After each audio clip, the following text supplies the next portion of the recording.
नमस्कार दोस्तों, स्वागत है आपका इस चैनल पर। अगर दोस्तों आप हमारे चैनल पे नए हैं तो वीडियो को लाइक और चैनल को सब्सक्राइब कर लीजिए, जिससे हमारी वीडियो आप तक सबसे पहले पहुंचे। आइए दोस्तों, शुरुआत करते हैं आज की अपनी पाठशाला एक नए कॉन्सेप्ट के साथ, और वो कॉन्सेप्ट आपकी स्क्रीन पर लिखा गया है। आप ध्यानपूर्वक देखिए, उसके बाद मैं आपको समझाने की कोशिश करता हूँ। कह रहा है किसी भी न्यूनकोण त्रिभुज में सबसे बड़ी भुजा का वर्ग शेष दोनों भुजाओं के वर्गों के योग से हमेशा कम होता है। कह रहा है किसी भी न्यूनकोण त्रिभुज में दोस्तों, कह रहा है किसी भी न्यूनकोण त्रिभुज में सबसे बड़ी भुजा का जो वर्ग होता है, शेष दोनों छोटी भुजाओं के वर्गों के योग से हमेशा कम होता है। अर्थात यदि किसी त्रिभुज की भुजाएं ए बी सी है और सी जो है सबसे बड़ी भुजा है, तो ऐसी स्थिति में सबसे बड़ी भुजा का जो स्क्वायर होगा दोनों छोटी भुजाओं के स्क्वायर से हमेशा कम होगा। मतलब ए स्क्वायर प्लस बी स्क्वायर वो बड़ा होगा हमेशा सबसे बड़ी भुजा, मतलब सी स्क्वायर से। ठीक है, क्या कहना चाह रहा है, आइए मैं यहाँ पर आपको समझाने की कोशिश करता हूँ। एक बार मैं आपको समझाने की कोशिश करना चाहता हूँ कि आखिर ये कहना क्या चाह रहा है। आखिर ये कहना क्या चाह रहा है, ठीक है। तो सबसे पहले मैं एक त्रिभुज बना लेता हूँ। सबसे पहले मैं एक त्रिभुज बना लेता हूँ यहाँ पर आपको समझाने के लिए। आपको समझाने के लिए सबसे पहले मैं एक त्रिभुज यहाँ पर बना लेता हूँ, ठीक है। कोई दिक्कत है गोगनिया में? कोई दिक्कत, कोई परेशानी नहीं है। सबसे पहले मैं एक त्रिभुज बना लेता हूँ यहाँ पर।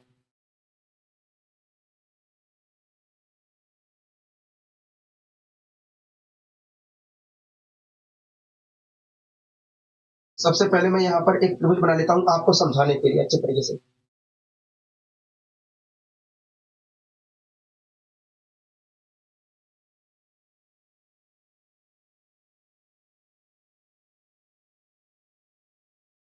दोस्तों ये हमारा एक त्रिभुज है ए बी सी। दोस्तों ये हमारा एक त्रिभुज है। दोस्तों ये हमारा एक त्रिभुज है ए बी सी। इस चीज का नाम है ए, इस चीज का नाम है बी, और इस चीज का नाम है मान लीजिए सी। ठीक है। मान लीजिए दोस्तों ये वाली जो भुजा है, मान लीजिए दोस्तों ये वाली जो भुजा है, ये वाली जो भुजा है ये ए है। ठीक है। आप बीसी से भी काम चला सकते हो, लेकिन मैं यहाँ पर ए लिख दे रहा हूँ, ए बी सी। ठीक है। मान लीजिए दोस्तों इसके सामने वाली जो भुजा है, इस कोण के सामने वाली जो भुजा है वो बी है। इस कोण के सामने वाली जो भुजा है वो बी है। ठीक है। आपको कोई दिक्कत है? कोई नहीं, हमें कोई दिक्कत, कोई परेशानी नहीं है। हमें इन नामों से मतलब नहीं है, हमें तो इन भुजाओं से मतलब है, भुजाओं से मतलब है। ठीक है। तो आप नामों पे मत जाना, नाम पे मत जाना। मान लीजिए इस कोण के सामने वाली जो भुजा है सी है। ठीक है। दोस्तों एक त्रिभुज है हमारा ए बी सी, जिसमें ये वाली हमारी भुजा ए है और ये वाली भुजा हमारी बी है और ये वाली भुजा हमारी सी है। मान लीजिए दोस्तों इस कोण के सामने वाली जो भुजा है, मान लीजिए दोस्तों इस कोण के सामने वाली जो भुजा है सबसे बड़ी भुजा है। मान लीजिए दोस्तों इस कोण के सामने वाली जो है भुजा जो है सबसे बड़ी भुजा है। अगर दोस्तों इस त्रिभुज में ये वाली भुजा हमारी ए है, ये वाली भुजा हमारी ए है और ये वाली भुजा हमारी बी है और ये वाली जो हमारी भुजा है सी है, और ये सबसे बड़ी भुजा है, ये हमारी इस त्रिभुज की सबसे बड़ी भुजा है। तो ऐसी स्थिति में दोस्तों सबसे बड़ी भुजा का जो वर्ग होगा, ऐसी स्थिति में दोस्तों सबसे बड़ी भुजा का जो वर्ग होगा दोनों छोटी भुजाओं के स्क्वायर के वर्ग से हमेशा छोटा होगा। अगर दोस्तों इस त्रिभुज में सबसे बड़ी भुजा सी है, तो ऐसी स्थिति में दोस्तों इस सबसे बड़ी भुजा का जो वर्ग होगा दोनों छोटी भुजाओं के स्क्वायर के योग से हमेशा कम होगा। मतलब ए स्क्वायर प्लस बी स्क्वायर बड़ा होगा हमेशा सबसे बड़ी भुजा के वर्ग से। ठीक है। ये कॉन्सेप्ट हमसे कहना चाह रहा है, यही कॉन्सेप्ट हमसे कहना चाह रहा है। ठीक है। आखिर ये चीज निकल कर कैसे आया है, आखिर ये चीज निकल कर कैसे आया है, इस चीज के बारे में हमें जानना पड़ेगा। कहोगे हाँ, इस चीज के बारे में हमें जानना और समझना पड़ेगा कि आखिर ये कैसे निकल कर आया। आइए दोस्तों हम यहाँ पर प्रूव करने की कोशिश करते हैं कि आखिर ये कैसे निकल कर आया। ठीक है। तो हमें प्रूव क्या करना है, हमें यही प्रूव करना है कि किसी भी न्यूनकोण त्रिभुज में सबसे बड़ी भुजा का जो वर्ग होता है दोनों छोटी भुजाओं के वर्गों के योग से हमेशा कम होता है। हमेशा कम होता है। ठीक है। तो आइए हम यहाँ पर प्रूव करने की कोशिश करते हैं। ठीक है। मान लीजिए तो ये हमारा त्रिभुज है ए बी सी, और ये वाला जो हमारी भुजा है ये है, और ये वाली भुजा हमारी बी है और ये वाली भुजा हमारी सी है। मान लीजिए दोस्तों इस कोण के जो यहाँ पर दोस्तों थीटा डिग्री का कोण बन रहा है, यहाँ पर क्या थीटा डिग्री का कोण बन रहा है, और इसके सामने वाली जो भुजा है वो सबसे बड़ी भुजा है। मान लीजिए दोस्तों यहाँ पर थीटा डिग्री का कोण बन रहा है, और इस कोण के सामने वाली जो भुजा है, इस कोण के सामने वाली भुजा जो है, इस कोण के सामने वाली जो भुजा है सबसे बड़ी भुजा है। ठीक है। दोस्तों एक कॉन्सेप्ट होता है, दोस्तों एक कॉन्सेप्ट होता है, वो कॉन्सेप्ट मैंने अभी आपको नहीं पढ़ाया है, वो हम आने वाले समय में उस कॉन्सेप्ट को पढ़ेंगे और जानेंगे और समझेंगे। ठीक है। और उस कॉन्सेप्ट का हमें यहाँ पर यूज करना है। फिलहाल आप यूज कर लीजिए, लेकिन फिलहाल आप यूज कर लीजिए, आपको घबराना नहीं है। आपको सारी चीजें समझ में आ जाएंगी, सारी चीजें समझ में आ जाएंगी, आपको घबराना नहीं है। उस जो कॉन्सेप्ट मैं बताने जा रहा हूँ उस कॉन्सेप्ट का हम आगे उस कॉन्सेप्ट को हम आगे सीखेंगे और उसके ऊपर क्वेश्चन भी करेंगे, ठीक है। जब दोस्तों जब दोस्तों जब दोस्तों जब दोस्तों किसी त्रिभुज की दो भुजाएं हमें दी गई हो, जब दोस्तों किसी त्रिभुज की हमें दो भुजाएं दी गई हो और उनके बीच बनने वाला कोण थीटा हो, तो ऐसी स्थिति में दोस्तों उस थीटा की डिग्री के सामने वाली भुजा का जो वर्ग होता है, दोस्तों जब हमें किसी त्रिभुज की दो भुजाएं दी गई हो और उनके बीच का बनने वाला कोण थीटा हो, तो ऐसी स्थिति में दोस्तों उस कोण के सामने वाली जो भुजा का वर्ग होता है, वो वास्तव में A square plus B square minus minus two A B cos theta के बराबर होता है। क्या होता है? कोस थीटा के बराबर होता है। फिलहाल के लिए ये आपको हमेशा ध्यान रखना है, ये चीज आपको ध्यान रखना है। लेकिन कैसे हो ये निकल कर आया है, ये कॉन्सेप्ट कहाँ से आया है, इस चीज के बारे में हम आगे पढ़ेंगे भी, ठीक है। और इसके ऊपर क्वेश्चन भी करेंगे बहुत सारे, आपको घबराना नहीं है, क्योंकि इसके ऊपर क्वेश्चन भी बनकर आता है, ठीक है दोस्तों। जब किसी त्रिभुज की दो भुजाएं हमें दी गई हो और उनके बीच बनने वाला कोण थीटा हो, तो ऐसी स्थिति में दोस्तों उस कोण के सामने वाली जो भुजा का वर्ग होता है, इसके ए स्क्वायर और B square minus two A B cos theta के बराबर होता है, ठीक है। कोई दिक्कत कोई परेशानी को नहीं, हमें कोई दिक्कत कोई परेशानी नहीं है, हमें कोई दिक्कत कोई परेशानी यहाँ पर नहीं है, हमें कोई दिक्कत कोई परेशानी नहीं है। दोस्तों मैं क्या कर ले रहा हूँ, दोस्तों मैं यहाँ पर क्या कर रहा हूँ, two A B cos theta दिख रहा है, हो गया हाँ, two A B cos theta दिख रहा है, हो गया हाँ। मैं दोनों साइड क्या कर रहा हूँ, two A B cos theta जोड़ दे रहा हूँ, दोनों साइड में two A B cos theta जोड़ दे रहा हूँ। आपको कोई दिक्कत है? नहीं है, हमें कोई दिक्कत नहीं है। अगर दोस्तों मैं यहाँ पर दोनों side two A B cos theta जोड़ देता हूँ तो कोई दिक्कत है? नहीं, हमें कोई दिक्कत नहीं है। तो जब मैं इधर जोड़ूंगा तो two A B minus two A B cos theta से प्लस का two A B cos theta cancel हो जाएगा, कहोगे हाँ। और इधर जोड़ो, इधर भी तो जोड़ना पड़ेगा, कहोगे हाँ। जब इधर जोड़ूंगा तो क्या आएगा, कहोगे देखिए, जब आप इधर जोड़ोगे, जब मैं इधर जोड़ूंगा तो ये तो कैंसिल हो जाएगा, कहोगे हाँ। तो बचेगा क्या, कहोगे बचेगा ए स्क्वायर प्लस बी स्क्वायर बचेगा क्या, कहोगे ए स्क्वायर प्लस बी स्क्वायर बचेगा, ठीक है। अच्छा इधर भी तो आप जोड़ोगे, कहोगे हाँ। तो इधर अगर मैं जोड़ता हूं तो क्या होगा, देखिए C square plus two A B cos theta आएगा, हाँ। आप मेरी बात से यहाँ तक सहमत हो गया? हाँ, हम आपकी बात से पूरी तरीके से सहमत हैं, हाँ, ठीक है। यहाँ तक सारी चीजें क्लियर है, कहोगे हाँ। यहाँ तक सारी चीजें अच्छी तरीके से क्लियर है, एक बात बताइए दोस्तों, आप देख रहे हैं कि ये दोनों टर्म क्या है, बराबर है। A square plus B square बराबर है C square plus two A B cos theta के, हाँ। A square plus B square बराबर है C square plus two A B cos theta के, हाँ। दोस्तों आप यहाँ पर नोटिस करिए, जब सी स्क्वायर में two A B cos theta जोड़ा गया है, तब ये दोनों पक्ष बराबर हुए हैं, हो गया हाँ। दोस्तों आप यहाँ पर नोटिस करिए कि जब ये two A B cos theta C square में जोड़ा गया है, तब ये दोनों पक्ष बराबर हुए, हो गया हाँ।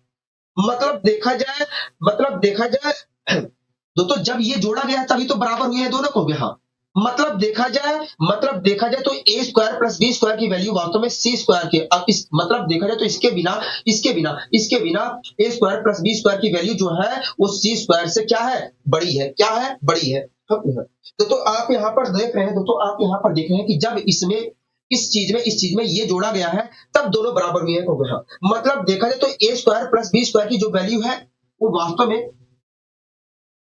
वास्तव में मतलब देखा जाए तो ए स्क्वायर प्लस बी स्क्वायर की जो वैल्यू है वास्तव में वो सी स्क्वायर से बड़ी थी, बड़ी है, मतलब देखा जाए तो ए स्क्वायर प्लस बी स्क्वायर की वैल्यू क्या है, सी स्क्वायर से बड़ी है, तो दोस्तों अगर मैं इस चीज को दोस्तों यहाँ पर आप देख रहे हैं कि जब मैं सी स्क्वायर में ये चीज जोड़ रहा हूं तब दोनों बराबर हो रहे हैं, हो गया मतलब देखा जाए तो ए स्क्वायर प्लस बी स्क्वायर की वैल्यू जो है सी स्क्वायर से बड़ी है, हाँ। आप मेरी बात से यहाँ तक सहमत हो गए? हाँ, हम आपकी बात से सहमत हैं। तो दोस्तों आप यहाँ पर देख रहे हैं तो आप यहाँ पर देख रहे हैं कि हमें ए स्क्वायर प्लस बी स्क्वायर की जो जोड़ है, दोस्तों आप यहाँ पर देख रहे हैं कि ए स्क्वायर प्लस बी स्क्वायर जो बड़ा है वो सी स्क्वायर से है, A square plus B square C square से बड़ा है, यही तो निकल कर आ रहा है, कहोगे हाँ।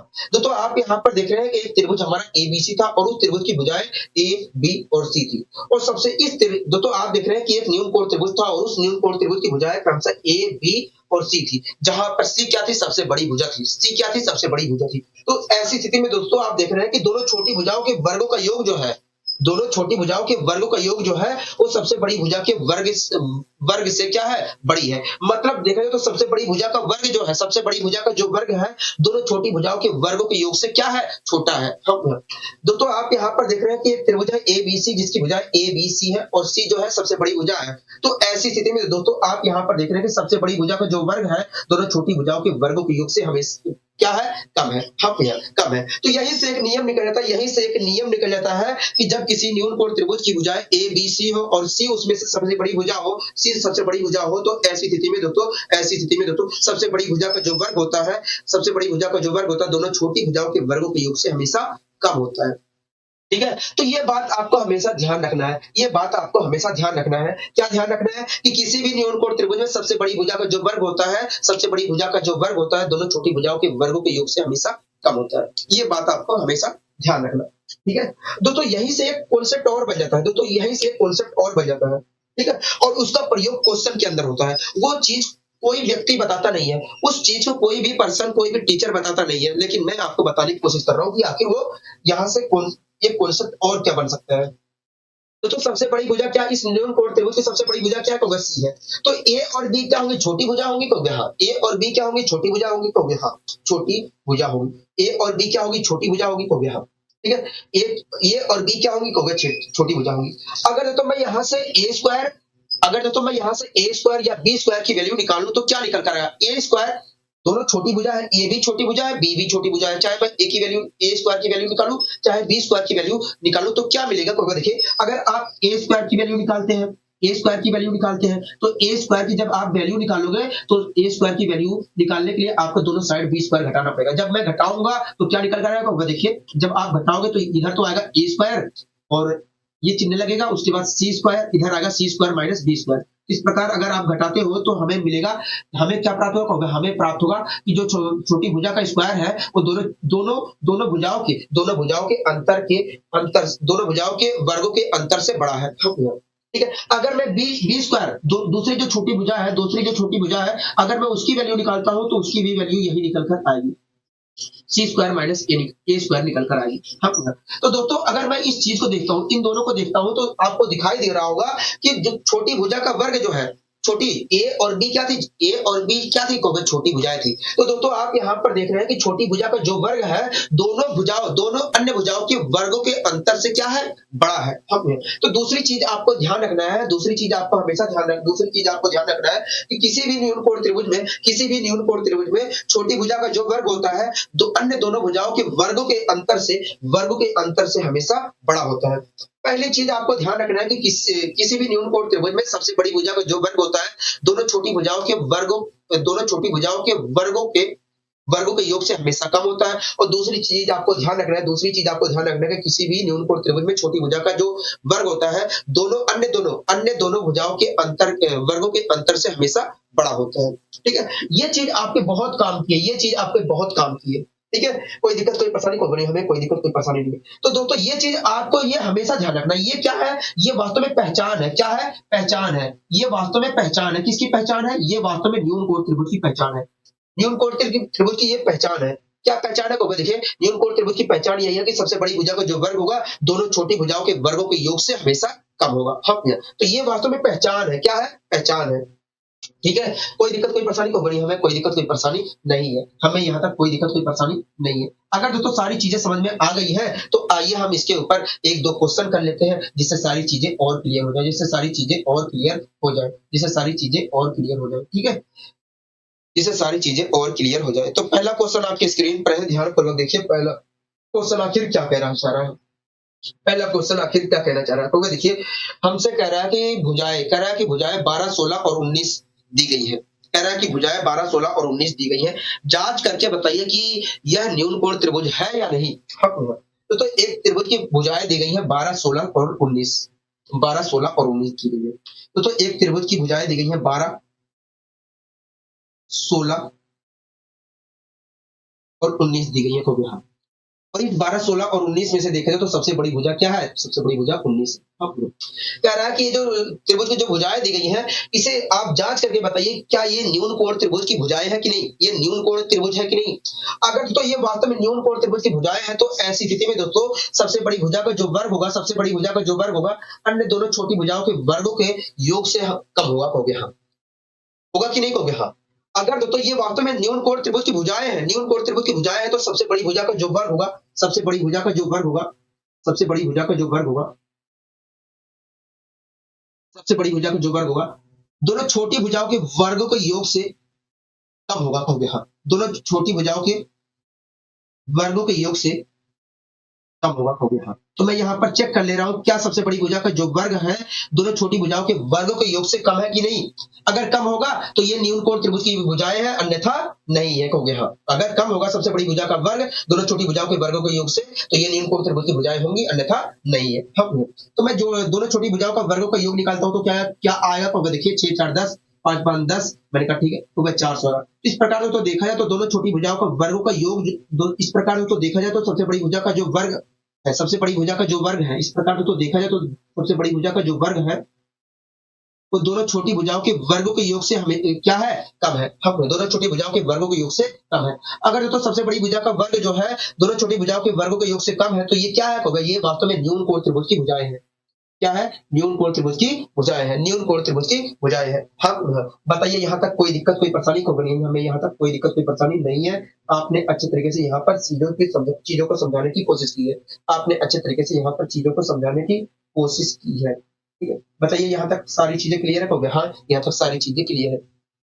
अब आइए दोस्तों इसी क्रम में हम और आगे यहाँ पर बढ़ने की कोशिश करते हैं। ठीक है, दोस्तों अगला क्वेश्चन भी आपके स्क्रीन पर है, इसी प्रकार हमें करना है। ठीक है, क्या कहना चाह रहा है? देखिए कह रहा है कि क्या भुजाएं 6, 8 और 11 एक न्यून कोण त्रिभुज बनाती है कि नहीं? हम दोस्तों एक त्रिभुज की दोस्तों हमें 3 भुजाएं दी गई हैं। दोस्तों ये हमें 3 भुजाएं दी गई हैं 6, 8, 11।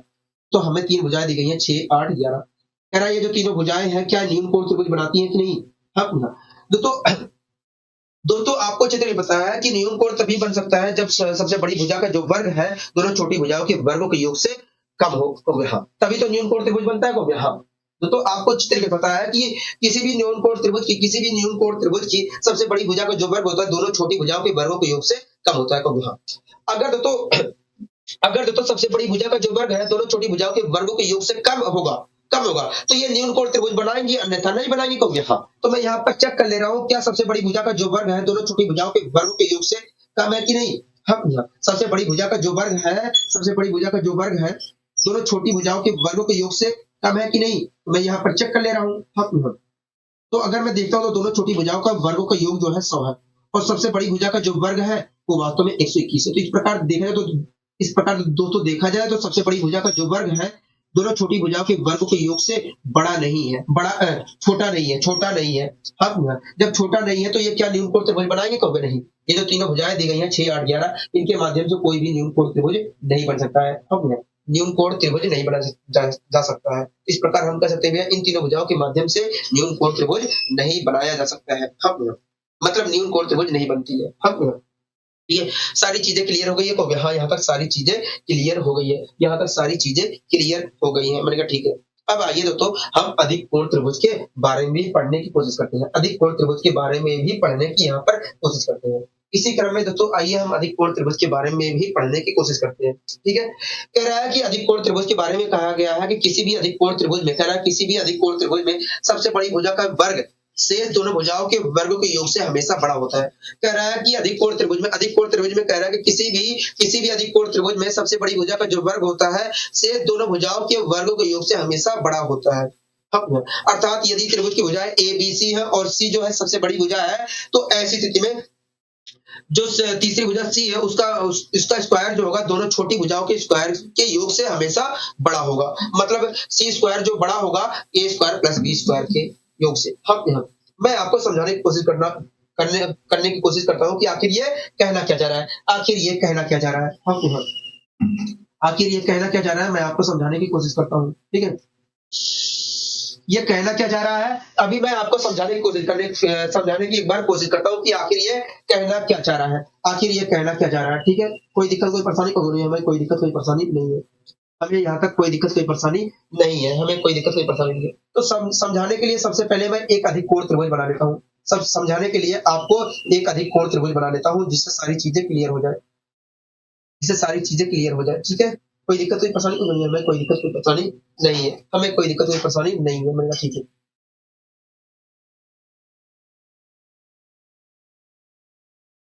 दोस्तों ये हमारा एक अधिक कोण त्रिभुज है। दोस्तों ये हमारा एक अधिक कोण त्रिभुज है और इसका नाम भी लिख देता हूँ। इस चीज का नाम है ए, इस चीज का नाम बी और इस चीज का नाम है सी। तो ये हमारा एक अधिक कोण त्रिभुज है। क्या है? अधिक कोण त्रिभुज है। तो ये हमारा एक अधिक कोण त्रिभुज है। नाम से आपको कोई मतलब नहीं है कि नाम क्या रखा गया है, ठीक है? ये हमारा एक अधिक कोण त्रिभुज है। मान लीजिए दोस्तों इस अधिक कोण त्रिभुज की ये वाली जो भुजा है ए है, ठीक है? और ये वाली जो भुजा है, ये वाली जो भुजा है ये बी है और ये जो हमारी भुजा है ये सी है, ठीक है?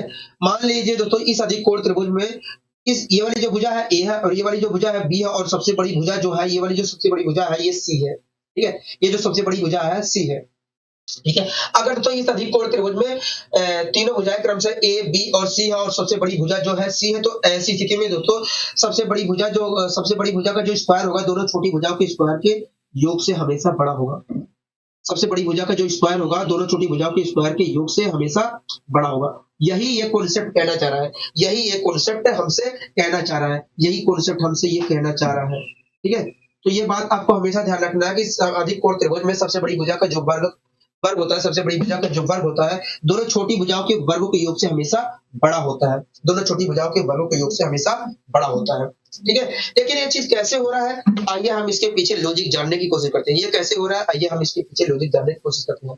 तो हमें प्रूव क्या करना है, हमें यही प्रूव करना है कि किसी भी अधिक कोण त्रिभुज में सबसे बड़ी भुजा का जो वर्ग होता है दोनों छोटी भुजाओं के वर्गों के योग से हमेशा बड़ा होता है, यही प्रूव करना है हाँ, ठीक है? तो आइए दोस्तों हम यहाँ पर प्रूव करने की कोशिश करते हैं। तो यहाँ पर कुछ कोण बना होगा, हाँ, कितने डिग्री का कोण बना होगा? देखिए कि ये वास्तव में एक अधिक कोण है। मैंने कहा होगा, देखिए अधिक कोण जो होता है वो 90 से ज्यादा होता है, हाँ भैया। तो देखिए ये वास्तव में एक अधिक कोण है और अधिक कोण जो होता है 90 डिग्री से अधिक होता है। तो इस प्रकार देखा जाए तो यहाँ पर 90 प्लस थीटा डिग्री का कोण बनना होगा। तो देखिए अधिक कोण जो होता है 90 से अधिक होता है और 180 डिग्री से कम होता है। तो यहाँ पर देखा जाए तो 90 प्लस थीटा डिग्री का कोण बनना होगा। बोलो हाँ कि ना कहोगे? हाँ। यहाँ तक कोई दिक्कत कोई परेशानी को नहीं है, हमें कोई दिक्कत कोई परेशानी नहीं है। ये तो बात क्लियर हो गई है कि यहाँ पर 90 प्लस थीटा डिग्री का कोण बन रहा है, ठीक है? दोस्तों अभी को मैंने पिछले कॉन्सेप्ट में बताया था कि यदि किसी त्रिभुज की दो भुजाएं दी गई हैं और उनके बीच बनने वाला कोण थीटा है, तो ऐसी स्थिति में उस कोण के सामने वाले तो अभी को मैंने पिछले कॉन्सेप्ट में बताया था कि यदि किसी त्रिभुज की दो भुजाएं दी गई हैं, किसी त्रिभुज की भुजाएं कुछ दो भुजाएं दी गई हैं और उनके बीच में कुछ कोण बन रहा है, तो ऐसी स्थिति में उस कोण के सामने वाली भुजा का जो वर्ग होता है, सामने वाली भुजा का जो वर्ग होता है, दोनों सामने वाली भुजा का जो वर्ग होता है वो A square plus B square plus B square minus two A B cos यहाँ पर बनने का कोस और 90 प्लस थीटा के बराबर होता है। बोलो हाँ कि ना कहोगे? हाँ। यहाँ पर बनने वाले कोण के बराबर होता है। बोलो हाँ कि ना कहोगे? हाँ। यहाँ तक सारी चीजें समझ में आ गई है? कहोगे हाँ। यहाँ तक सारी चीजें समझ में आ गई है। यहाँ तक कोई दिक्कत कोई परेशानी तो नहीं है, हमें यहाँ तक कोई दिक्कत कोई परेशानी नहीं है, हमें यहाँ तक कोई दिक्कत कोई परेशानी नहीं है। आपने अच्छे तरीके से समझाने की कोशिश की है, आपने अच्छे तरीके से समझाने की कोशिश की है। 1 मिनट रुक जाइए।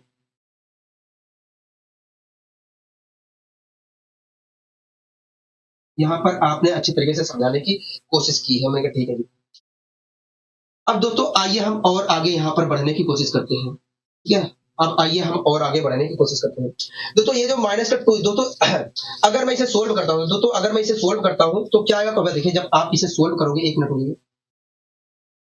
तो देखिए जब आप इसे सोल्व करोगे तो ये कोस 90 plus theta sine cos 90 plus theta minus के साइन थीटा हो जाएगा। क्या? कोस 90 प्लस थीटा माइनस के साइन थीटा हो जाएगा और माइनस का साइन थीटा जो हो जाएगा वो ये माइनस का साइन थीटा इस माइनस को प्लस कर देगा। तो यहाँ पर हमें क्या प्राप्त होगा? प्लस का 2ab cos theta 2ab sine theta प्राप्त होगा। क्या?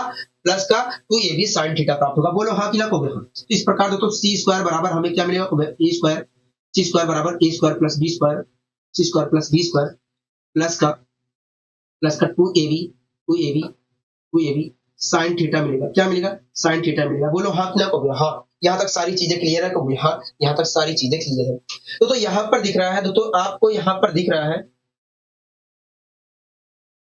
दोस्तों, आपको यहाँ पर दिख रहा है कि इस चीज में A square plus B square में जब 2ab sin थीटा जोड़ा गया है तब ये दोनों पक्ष बराबर हुए कहोगे हाँ। तो आपको यहाँ पर दिख रहा है कि जब ए स्क्वायर प्लस बी स्क्वायर में दोनों चीज इस चीज को जोड़ा गया है, इस चीज को जोड़ा गया है, तब दोनों पक्ष बराबर हुए कहोगे हाँ। मतलब देखा जाए तो वास्तव में सी स्क्वायर की जो वैल्यू है वो ए स्क्वायर मतलब देखा जाए तो सी स्क्वायर की जो वैल्यू है A square plus B square से क्या है, बड़ी है। तो आप देख रहे हैं कि जब ए स्क्वायर प्लस बी स्क्वायर में इसमें जब ये चीज जोड़ा गया तब दोनों बराबर हुए। मतलब देखा जाए तो मतलब इसका मतलब यही है कि वास्तव में सी स्क्वायर की वैल्यू जो है A square plus B square के योग से क्या है, बड़ी है। तो दोस्तों अगर यहाँ दोस्तों आप देख रहे हैं कि हमें क्या मिला, देखिए हमें यहाँ पर मिला है कि जो सबसे बड़ी भुजा है उसका वर्ग जो है दोनों छोटी भुजाओं के वर्गों के योग से बड़ा निकल कर आया है। दोस्तों आप यहाँ पर देख रहे हैं कि हमें यहाँ पर क्या प्राप्त हुआ, हमें प्राप्त हुआ है कि सबसे बड़ी भुजा का जो वर्ग है दोनों छोटी भुजाओं के वर्गों के योग से बड़ा है। यही प्राप्त हुआ है। तो दोस्तों आप देख रहे हैं कि इस अधिक कोण त्रिभुज में, दोस्तों आप यहाँ पर देख रहे हैं कि इस अधिक कोण त्रिभुज में तीन भुजाएं दी गई थी, एक ए थी, एक बी थी और सी थी। और इस अधिक कोण त्रिभुज में सबसे बड़ी भुजा क्या थी, सी थी। तो ऐसी दोस्तों आप देख रहे हैं कि इस एक हमारा अधिक कोण त्रिभुज था और उस अधिक कोण त्रिभुज में तीन भुजाएं ए बी सी दी गई थी और सबसे बड़ी भुजा थी सी। तो ऐसी स्थिति में दोस्तों आप देख रहे हैं कि सबसे बड़ी भुजा का जो वर्ग सबसे बड़ी भुजा का वर्ग जो है वो दोनों छोटी भुजाओं के वर्गों के योग से क्या है, निकल कर आ रहा है, बड़ा निकल कर आ रहा है, बड़ा निकल कर आ रहा है। तो यहीं से एक कॉन्सेप्ट बन जाता है, कि किसी भी अधिक कोण त्रिभुज में सबसे बड़ी भुजा का जो वर्ग होता है दोनों छोटी भुजाओं के वर्गों के योग से हमेशा बड़ा होता है। तो दोस्तों आप यहाँ पर देख रहे हैं, कि एक त्रिभुज हमें दिया गया था, उसकी तीन भुजाएं ए बी सी दी गई और जिसमें सबसे बड़ी भुजा क्या थी, सी थी। तो ऐसी स्थिति में दोस्तों सबसे बड़ी भुजा का जो वर्ग है वो दोनों छोटी भुजाओं के वर्गों के योग से बड़ा निकल कर आ रहा है। तो यहीं से एक कॉन्सेप्ट बन जाता है कि किसी भी अधिक कोण त्रिभुज में सबसे बड़ी भुजा का जो वर्ग होता है, दोनों छोटी भुजाओं के वर्गों के योग से हमेशा बड़ा होता है। ठीक है, तो ये बात आपको हमेशा ध्यान रखनी है। ये वास्तव में क्या है, ये वास्तव में अधिक कोण त्रिभुज की पहचान है। अधिक कोण त्रिभुज की पहचान है। ये क्या है, ये वास्तव में अधिक कोण त्रिभुज की पहचान है। क्या है, अधिक कोण त्रिभुज की पहचान है। ये जो हमारा है ये अधिक कोण त्रिभुज की पहचान है। तो ये बात आपको हमेशा ध्यान रखना कि किसी भी अधिक कोण त्रिभुज में सबसे बड़ी भुजा का जो वर्ग होता है दोनों छोटी भुजाओं के वर्गों के योग से हमेशा कम होता है, तो हमेशा बड़ा होता है। ठीक है, अब दोस्तों यहीं से एक कॉन्सेप्ट और निकलता है और उसका यूज वास्तव में क्वेश्चन के अंदर होता है। क्या निकलता है, आइए मैं समझाने की कोशिश करता हूँ। तो सबसे बड़ी भुजा क्या होगी, सी है। तो ए और बी क्या होगी, छोटी भुजाएं होगी, कहोगे हाँ। ए और बी क्या होगी, कहोगे छोटी भुजाएं होंगी। ए और बी क्या होगी, कहोगे छोटी भुजा होंगी। ए और बी क्या होंगी, छोटी भुजा होंगी। बोलो हाँ कि ना, कहोगे हाँ। यहाँ तक कोई दिक्कत कोई परेशानी को नहीं है, कोई दिक्कत कोई परेशानी नहीं है। तो अगर मैं यहाँ पर ए स्क्वायर दोनों छोटी भुजाओं में से मतलब ए, अगर तो मैं यहाँ पर ए स्क्वायर या बी स्क्वायर की वैल्यू निकालता हूँ तो मुझे क्या मिलेगा, कहोगे देखिए अगर आप ए स्क्वायर की वैल्यू निकालते हैं, अगर तो मैं यहाँ पर ए स्क्वायर की वैल्यू निकालता हूँ, ए स्क्वायर की वैल्यू निकालता हूं तो ए स्क्वायर की वैल्यू निकल कर आ गई, ए स्क्वायर की वैल्यू जो निकल कर आ गई सी स्क्वायर माइनस बी स्क्वायर निकल कर आ गई। ठीक है, इसी प्रकार दोस्तों दूसरी छोटी भुजा जो है बी है, अगर मैं वहां पर बी स्क्वायर की वैल्यू निकालता हूं, यहाँ पर बी स्क्वायर की वैल्यू निकालता हूं तो बी स्क्वायर की वैल्यू आएगी सी स्क्वायर माइनस बी स्क्वायर हो गया। तो दोस्तों अगर मैं इस चीज को सोल्व करता हूं तो हमें क्या प्राप्त होगा, देखिए जब आप सोल्व करोगे तो हमें प्राप्त होगा, तो हमें क्या प्राप्त होगा, देखिए हमें यही प्राप्त हो रहा है कि जो छोटी भुजा है, छोटी भुजा का वर्ग जो है दोनों छोटी भुजाओं के दोनों अन्य भुजाओं के वर्गों के योग से अंतर से क्या है, छोटी है। तो दोस्तों आप यहाँ पर देख रहे हैं कि अगर मैं इसे सोल्व कर रहा हूं तो मुझे मिल रहा है कि सबसे बड़ी जो छोटी भुजा है, जो छोटी भुजा का वर्ग है, छोटी भुजा का जो वर्ग है, छोटी भुजा का जो वर्ग है अन्य दोनों भुजाओं के वर्गों के अंतर से क्या है, कम है। तो यहीं से दूसरा कॉन्सेप्ट निकल जाता है, कि किसी भी अधिक कोण त्रिभुज में छोटी भुजा का जो वर्ग होता है अन्य दोनों भुजाओं के वर्गों के अंतर से हमेशा कम होता है, इसका वास्तव में क्वेश्चन के अंदर बहुत ज्यादा प्रयोग होने वाला है और इसकी मदद से आप क्वेश्चनों को बहुत तेजी से आप सोल्व कर सकते हो। आपको अन्य गुणा भाग को करने की जरूरत नहीं पड़ेगी, अगर ये आपको ध्यान रहता है तो, अगर ये आपको हमेशा ध्यान रहता है तो। ठीक है, आपको इसका भी प्रयोग करना पड़ेगा और इसके साथ साथ इसका भी प्रयोग करना पड़ेगा। ठीक है, तो ये आपको ध्यान रखना है, जैसे हमने न्यून कोण त्रिभुज में हमने ध्यान रखा है वैसे यहाँ पर भी आपको ध्यान रखना है। ठीक है, तो आइए हम इसके ऊपर क्वेश्चन ले लेते हैं, उसके बाद हम और आगे यहाँ पर बढ़ने की कोशिश करेंगे। ठीक है, तो पहला क्वेश्चन आपके स्क्रीन पर है, आप ध्यानपूर्वक देखिए कि आखिर ये कहना क्या चाह रहा है, आप इसे ध्यानपूर्वक देखिए। कह रहा है कि क्या भुजाएं 3 4 6 एक अधिक कोण त्रिभुज बनाती हैं, कह रहा है कि क्या भुजाएं 3 4 और 6 अधिक कोण त्रिभुज बनाती हैं। हाँ दोस्तों, अगर तो ये वास्तव में अधिक कोण त्रिभुज बनाती होंगी, तो ऐसी स्थिति में दोस्तों सबसे बड़ी भुजा का जो वर्ग होगा, सबसे बड़ी भुजा का जो वर्ग होगा, दोनों छोटी भुजाओं के वर्गों के योग से हमें बड़ा होगा कब यहाँ। अगर दोस्तों ये भुजाएं अधिक कोण त्रिभुज बनाती होंगी, बनाती है, तो ऐसी स्थिति में दोस्तों सबसे बड़ी भुजा का जो वर्ग होगा, सबसे बड़ी भुजा का जो वर्ग होगा, सबसे बड़ी भुजा का जो वर्ग होगा, दोनों छोटी भुजाओं के वर्गों के योग से हमेशा बड़ा होगा कब यहाँ। दोनों छोटी भुजाओं के वर्गों का योग क्या आएगा कब, 25 आएगा। हम यहाँ दोस्तों दोनों छोटी भुजाओं के वर्गों का योग क्या आएगा कब, देखिए 9 में हम 4 जोड़ेंगे, 9 में हम 16 जोड़ेंगे तो आएगा 25। दोस्तों अगर दोस्तों ये भुजाएं वास्तव में अधिक कोण त्रिभुज बनाती हैं, तो ऐसी स्थिति में दोस्तों सबसे बड़ी भुजा का जो वर्ग होगा, दोनों छोटी भुजाओं के वर्गों के योग से हमेशा बड़ा होगा यहाँ। तो यहाँ पर मैं चेक करता हूं तो सबसे बड़ी भुजा का जो वर्ग निकल कर आ रहा है, दोनों छोटी भुजाओं के वर्गों के योग से बड़ा निकल कर आ रहा है। मतलब क्या है, मतलब ये है कि ये जो भुजाएं दी गई हैं, ये अधिक कोण त्रिभुज बनाती है। हम ये जो भुजाएं दी गई हैं, ये वास्तव में अधिक कोण त्रिभुज बनाती है। बताइए कोई दिक्कत कोई परेशानी को नहीं, हमें कोई दिक्कत कोई परेशानी नहीं है। ये सारी चीजें अच्छी तरीके से हमें समझ में आ गई है, ठीक है। अब दोस्तों इसी क्रम में आइए हम और आगे बढ़ने की यहाँ पर कोशिश करते हैं। आइए हम यहाँ पर और आगे बढ़ने की कोशिश करते हैं। हम यहाँ दोस्तों आप इस क्वेश्चन को देख रहे हैं, हाँ इस क्वेश्चन को हम देख रहे हैं। क्या कहना चाह रहा है, देखिए कह रहा है कि यदि किसी त्रिभुज की भुजाएं 5, 12 और 13 है, तो क्या यह आपकी परिभाषा के अनुसार अधिक कोण है। अधिक कोण है, ठीक है, अधिक कोण है। दोस्तों हमें एक त्रिभुज की भुजाएं 5, 12 और 13 दी गई है, 5, 12 और 13 दी गई है। एक त्रिभुज की भुजाएं 5, 12, 13 दी गई है। हमसे कह रहा है कि ये जो भुजाएं दी गई है, क्या इसके माध्यम से आप बता सकते हो कि ये अधिक कोण त्रिभुज है कि नहीं। हम यहाँ तो अगर ये अधिक कोण त्रिभुज है, तो ऐसी स्थिति में दोस्तों सबसे बड़ी भुजा का जो वर्ग होगा, दोनों छोटी भुजाओं के वर्गों के योग से, क्या होगा, बड़ा होगा यहाँ। अगर तो ये अधिक कोण त्रिभुज है, तो दोनों छोटी भुजाओं के वर्गों, अगर तो ये अधिक कोण त्रिभुज है, तो ऐसी स्थिति में दोस्तों सबसे बड़ी भुजा का जो वर्ग होगा, दोनों छोटी भुजाओं के वर्गों के योग से, दोनों छोटी भुजाओं के वर्गों के योग से बड़ा होगा यहाँ। तो यहाँ पर मैं चेक कर लेता हूं कि क्या सबसे बड़ी भुजा का जो वर्ग है, दोनों छोटी भुजाओं के वर्गों के योग से बड़ा भी है कि नहीं। तो सबसे बड़ी भुजा का वर्ग अगर निकालता हूं तो 169 आया, दोनों छोटी भुजाओं के वर्गों का योग करता हूं तो 169 आ रहा है। तो इस प्रकार दोस्तों देखा जाए तो सबसे बड़ी भुजा का वर्ग जो है, दोनों छोटी भुजाओं के वर्गों के योग से बड़ा नहीं है। हाँ, और जब बड़ा नहीं है तो क्या ये अधिक कोण त्रिभुज बनाएगी, कहोगे नहीं बनाएगी। हाँ, तब कौन सा त्रिभुज बनाएगी, कहोगे ये वास्तव में समकोण त्रिभुज बनाएगी। क्यों, होगा देखिए समकोण त्रिभुज में ही होता है, समकोण त्रिभुज में ही ऐसा होता है कि सबसे बड़ी भुजा का जो वर्ग होता है, दोनों छोटी भुजाओं के वर्गों के योग के बराबर होता है, और ऐसा यहाँ पर दिख रहा है। इसलिए वास्तव में अधिक कोण त्रिभुज नहीं बनाएगी, ये समकोण त्रिभुज बनाएगी। समकोण त्रिभुज बनाएगी, ठीक है। समकोण त्रिभुज, ये जो भुजाएं त्रिभुज बना रही है, ये समकोण त्रिभुज बना रही है। कोई दिक्कत कोई परेशानी को नहीं है, हमें कोई दिक्कत कोई परेशानी नहीं है। मतलब ये कुछ और, मतलब ये देखा जाए तो समकोण त्रिभुज की भुजाएं हैं, कहोगे हाँ ये समकोण त्रिभुज की भुजाएं हैं, क्योंकि ये वास्तव में समकोण त्रिभुज बना रही है, इसलिए समकोण त्रिभुज की भुजाएं हैं। ये अधिक कोण नहीं बना रही है, मतलब ये अधिक कोण त्रिभुज की भुजाएं नहीं है, ठीक है। यहाँ तक सारी चीजें क्लियर है, कहोगे हाँ यहाँ तक सारी चीजें अच्छी तरीके से क्लियर है, यहाँ तक सारी चीजें अच्छी तरीके से क्लियर है। दोस्तों इस क्वेश्चन को भी हम देख लेते हैं, क्या कहना चाह रहा है ये क्वेश्चन को। देखिए हमसे कह रहा है कि क्या भुजाएं 2, 3, 6 एक अधिक कोण त्रिभुज बनाती है कि नहीं। कह रहा है कि क्या भुजाएं 2, 3, 6 अधिक कोण त्रिभुज बनाती है कि नहीं। हम अधिक कोण त्रिभुज बनाती है कि नहीं। हम तो हमारे सामने भुजाएं दी गई है 2, 3, 6। हम कह रहा है क्या ये अधिक कोण त्रिभुज बनाती है कि नहीं। तो अगर मैं यहाँ पर देखता हूँ दोस्तों एक बात बताइए, क्या इन भुजाओं के माध्यम से त्रिभुज बन भी सकता है कि नहीं। सबसे पहले ये बताइए, क्या इन भुजाओं के माध्यम से त्रिभुज बन भी सकता है कि नहीं। होगा देखिए इन भुजाओं के माध्यम से त्रिभुज तभी बन सकता है जब, तो देखिए किसी भी 3 भुजाओं के माध्यम से, तो देखिए कि दिए गए किन्हीं भी 3 भुजाओं के माध्यम से कोई भी त्रिभुज तभी बन सकता है जब किन्हीं भी 2 भुजा का योग जो है तीसरी भुजा से बड़ा हो। अगर मैं यहाँ पर चेक करता हूँ तो किन्हीं भी 2 भुजा का योग जो है तीसरी, तो देखिए अगर मैं यहाँ पर चेक करता हूँ तो पहली 2 भुजा का योग जो है वो तीसरी भुजा से बड़ी नहीं है। इस प्रकार देखा जाए तो इन भुजाओं के माध्यम से त्रिभुज नहीं बन सकता है, कहोगे।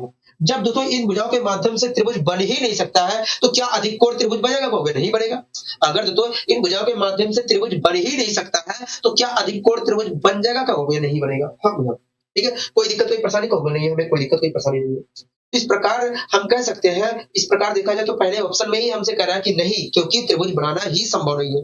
इससे त्रिभुज ही नहीं बनेगा तो क्या अधिक कोण बनेगा? हाँ, तो इस प्रकार पहला ऑप्शन हमारा सही है। इस प्रकार दोस्तों देखा जाए तो पहला हमारा ऑप्शन क्या है? सही है पूरी तरीके से कहोगे हाँ।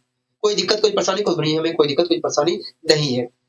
ठीक है, हमें कोई दिक्कत कोई परेशानी नहीं है। ठीक है, दोस्तों मैंने आपको तीनों चीजें सिखाने की कोशिश की है। न्यून कोण भी आपको मैंने समकोण त्रिभुज भी बताया। समकोण त्रिभुज में दोस्तों सबसे बड़ी भुजा का जो वर्ग होता है दोनों छोटी भुजाओं के वर्गों के योग के बराबर होता है। न्यून कोण त्रिभुज में दोस्तों सबसे बड़ी भुजा का जो वर्ग होता है दोनों छोटी भुजाओं के वर्गों के योग से दोनों छोटी भुजाओं के वर्गों के योग से कम होता है, ज्यादा होता है। सबसे बड़ी भुजा का जो वर्ग होता है दोनों छोटी भुजाओं के वर्गों के योग से कम होता है, हाँ छोटा होता है। इसी प्रकार अधिक कोण त्रिभुज में सबसे बड़ी भुजा का जो वर्ग होता है दोनों छोटी भुजाओं के वर्गों के योग से अधिक होता है। हाँ भैया, तो तीनों मैंने तीनों त्रिभुजों की खासियत और पहचान बताने की यहाँ पर कोशिश की है। हाँ भैया, ठीक है, कोई दिक्कत कोई परेशानी कहोगे नहीं, हमें कोई दिक्कत कोई परेशानी नहीं। ठीक है, तो अगला क्वेश्चन क्या कह रहा है? देखिए अगला क्वेश्चन कह रहा है कि इनमें से कौन सा भुजाओं का समूह न्यून कोण त्रिभुज बनाएगा? हाँ, तो हमें ऑप्शन बाई ऑप्शन हमें चेक करना पड़ेगा कि क्या कौन सा इसमें से कौन सा भुजाओं का समूह वास्तव में न्यून कोण त्रिभुज बनाएगा। हाँ, तो पहला हम पकड़ लेते हैं, पहला हम भुजाओं का समूह पकड़ लेते हैं। तो आप मुझे बताइए ये जो भुजाओं का समूह है इनके माध्यम से न्यून कोण त्रिभुज बनेगा कि नहीं? होगा देखिए अगर सबसे बड़ी भुजा का वर्ग देखिए अगर सबसे बड़ी भुजा का वर्ग जो है दोनों छोटी भुजाओं के वर्गों के योग से दोनों छोटी भुजाओं के वर्गों के योग से छोटा होगा तो न्यून कोण त्रिभुज बनेगा, अन्यथा नहीं बनेगा।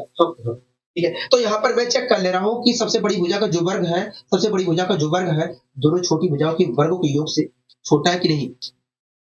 तो अगर मैं यहाँ पर चेक करता हूँ तो दोनों छोटी भुजाओं का वर्गों का योग आया 25 और सबसे बड़ी भुजा का वर्ग निकल कर आया 25। इस प्रकार से देखा जाए तो सबसे बड़ी भुजा का जो वर्ग है दोनों छोटी भुजाओं के वर्गों के योग से छोटा नहीं है। छोटा नहीं है, तो अगर छोटा नहीं है तो इनके माध्यम से न्यून कोण त्रिभुज बनेगा? कहोगे नहीं, इनके माध्यम से त्रिभुज नहीं, इनके माध्यम से न्यून कोण त्रिभुज तो नहीं बनेगा। तब कौन सा त्रिभुज बनेगा? कहोगे वास्तव में तब कहोगे देखिए इनके माध्यम से न्यून कोण त्रिभुज नहीं बनेगा, इनके माध्यम से केवल समकोण त्रिभुज ही बनेगा। क्यों? कहोगे देखिए समकोण त्रिभुज में सबसे बड़ी भुजा का जो वर्ग होता है दोनों छोटी भुजाओं के वर्गों के योग के बराबर होता है। इस प्रकार देखा जाए तो यहाँ पर सबसे बड़ी भुजा का जो वर्ग है दोनों छोटी भुजाओं के वर्गों के योग के बराबर है। मतलब इन दिए गए भुजाओं के समूह से न्यून कोण त्रिभुज नहीं बनेगा, ना अधिक कोण त्रिभुज बनेगा। मतलब यही है कि समकोण त्रिभुज यहाँ पर बनेगा। इन भुजाओं के माध्यम से केवल समकोण त्रिभुज ही बनेगा। ठीक है, तो हमें तो न्यून कोण त्रिभुज पता करना था, कहोगे हाँ बनेगा कि नहीं न्यून कोण त्रिभुज? कहोगे नहीं, इन भुजाओं के माध्यम से नहीं बनेगा। ठीक है, अच्छा अगला भुजाओं का समूह उठा लेते हैं, उससे चेक करने की कोशिश करते हैं कि क्या वास्तव में अगले भुजाओं का जो समूह है उनके माध्यम से न्यून कोण त्रिभुज बनेगा कि नहीं। तो अगले समूह में दोस्तों भुजाओं का जो अगला समूह दिया गया है 2 3 4 दिया गया है। हाँ, आप मुझे बताइए इन भुजाओं के समूह से क्या न्यून कोण त्रिभुज बनेगा कि नहीं? कहोगे देखिए अगर सबसे बड़ी भुजा का वर्ग दोनों छोटी भुजाओं के, कहोगे देखिए किसी भी न्यून कोण त्रिभुज में सबसे बड़ी भुजा का जो वर्ग होता है दोनों छोटी भुजाओं के वर्गों के योग से कम होता है, छोटा होता है। अगर सबसे बड़ी भुजा का वर्ग दोनों छोटी भुजाओं के वर्गों के योग से कम निकल कर आया तो न्यून कोण त्रिभुज बनेगा, अन्यथा नहीं बनेगा। कहोगे हाँ, तो यहाँ पर मैं दोनों छोटी भुजाओं के वर्गों का योग निकालता हूँ तो आएगा 13 और सबसे बड़ी भुजा का वर्ग जो है वास्तव में 16 है। 16 है, क्या है? 16 है। इस प्रकार से देखा जाए तो यहाँ पर सबसे बड़ी भुजा का वर्ग जो है दोनों छोटी भुजाओं के वर्गों के योग से कम नहीं है, छोटा नहीं है तो क्या न्यून कोण त्रिभुज बनेगा? कहोगे नहीं बनेगा। तब कौन सा त्रिभुज बनेगा? कहोगे देखिए ये वास्तव में अधिक कोण त्रिभुज बनेगा। इन तीनों भुजाओं के माध्यम से अधिक कोण त्रिभुज बनेगा। मैंने कहा ऐसा क्यों? कहोगे देखिए ऐसा केवल अधिक कोण त्रिभुज में होता है कि सबसे बड़ी भुजा का जो वर्ग होता है दोनों छोटी भुजाओं के वर्गों के योग से बड़ा होता है, ये अधिक कोण त्रिभुज में होता है।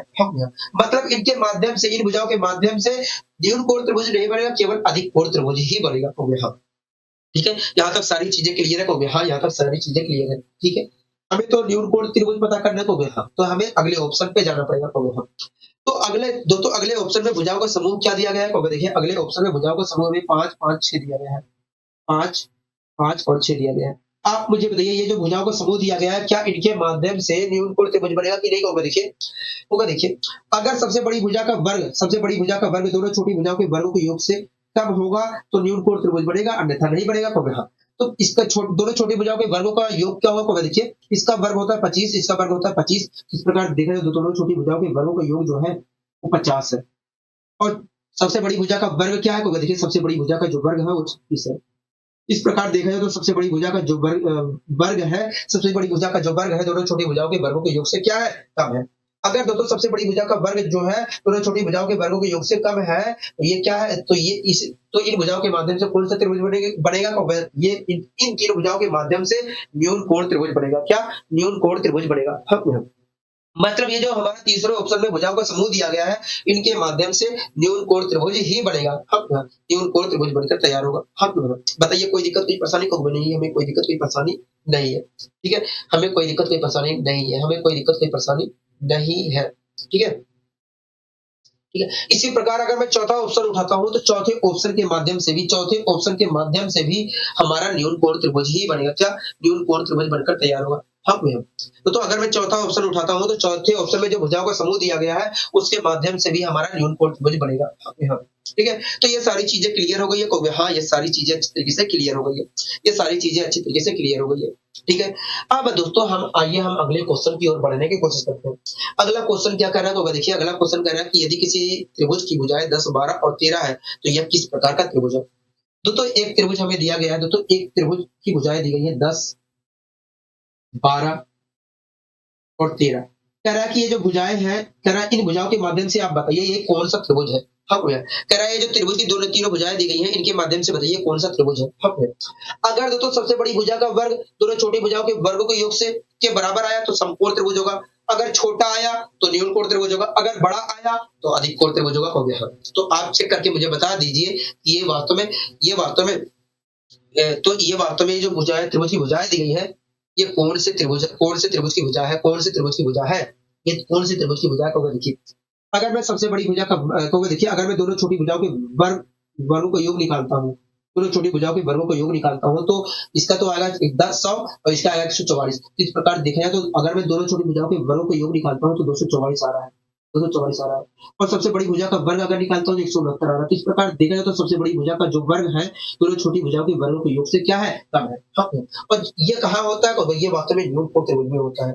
सबसे बड़ी भुजा का वर्ग जो होता है, दोनों छोटी भुजाओं के वर्गों के योग से कम, ये न्यून कोण त्रिभुज में होता है। मतलब ये जो दी गई है त्रिभुज की भुजाएं दी गई है, ये वास्तव में त्रिभुज की जो भुजाएं दी गई है, ये कुछ और नहीं है, ये न्यून कोण त्रिभुज की भुजा है। क्या है? न्यून कोण त्रिभुज की भुजा है। क्या है? न्यून कोण त्रिभुज की भुजा है। बताइए कोई दिक्कत कोई परेशानी तो नहीं है? हमें कोई दिक्कत कोई परेशानी नहीं है। हमें कोई दिक्कत कोई परेशानी नहीं है। हाँ, सारी चीजें क्लियर है। हाँ, यहाँ तक सारी चीजें अच्छे तरीके से क्लियर है। ठीक है, दोस्तों इस क्वेश्चन को भी हम कर लेते हैं।